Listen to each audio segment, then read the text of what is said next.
Atenção, está no ar a Rádio Libertadora. Começa agora o Hoje na História de Ópera Mundi. Hoje na História, 13 de novembro de 1953, Robin Hood é vítima da histeria anticomunista nos Estados Unidos. Como exemplo do absurdo ao qual chegou a paranoia com a ameaça vermelha nos Estados Unidos dos anos de 1950, no dia 13 de novembro de 1953, a Comissão Estadual do Livro Escolar de Indiana determinou a remoção de qualquer referência ao lendário herói medieval Robin Hood dos livros didáticos utilizados nas escolas públicas.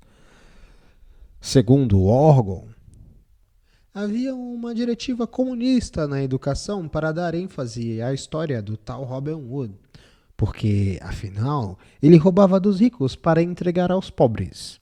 E isso, sem dúvida alguma, tratava-se de uma orientação comunista, pois busca desprestigiar a lei e a ordem, e o alimento dessa gente é tudo o que se possa afetar e ofender a lei e a ordem, dizia o relatório. A comissão partiu também para os ataques contra as seitas dos Quakers, originados na Inglaterra do século XVII, porque eles, dizia o relatório, não acreditam nos combates e na guerra, e tal filosofia, argumentavam, jogava a favor dos comunistas. Embora mais tarde a presidente da comissão, a senhora Thomas White, tenha declarado que jamais defendera a remoção dos textos que mencionassem Robin Hood, continuou a ressaltar que o tema, este mesmo, de tirar dos ricos para dar aos pobres, era uma política muito apreciada pelos comunistas. Eu sou difamada simplesmente porque trabalho para afastar os escritores comunistas dos textos escolares. Evidentemente, estão incomodando muito, ou não fariam tanto escarcéu sobre isso, respondia, reagindo às críticas, a senhora White. As respostas às acusações da senhora White variavam. O governador de Indiana, George Craig, saiu em defesa dos Quakers, mas omitiu-se para não ser envolvido na questão dos livros didáticos. O secretário estadual de Educação disse que iria reler com mais cuidado a história antes de decidir se devia ou não ser banida. Entretanto, ele também achava que os comunistas trabalhavam para mudar o sentido da lenda. Já o secretário municipal de Educação de Indianápolis não queria que o livro fosse banido, afirmando que não havia nada de particularmente subversivo na história do príncipe dos ladrões.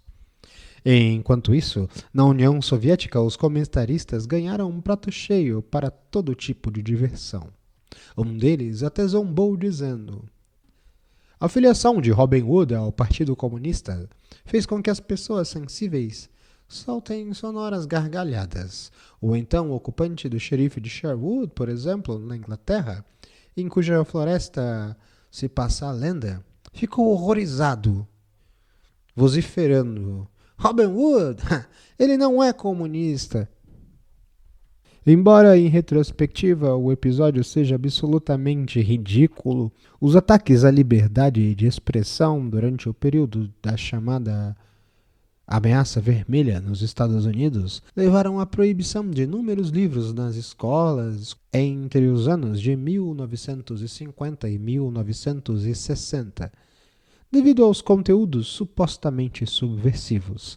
Livros consagrados como As Vinhas da Ira, de John Steiner, e John Vai à Guerra, de Dalton Trumbo, foram retirados das estantes. Os filmes de Hollywood também foram pressionados a mostrar temas e histórias considerados apropriados para o americano médio. E nessa dança, até o rock and roll foi depreciado, pois para muitos era um produto de inspiração comunista. Hoje na História, Texto original, Max Altman. Narração, José Igor. Edição, Laila Manuelle.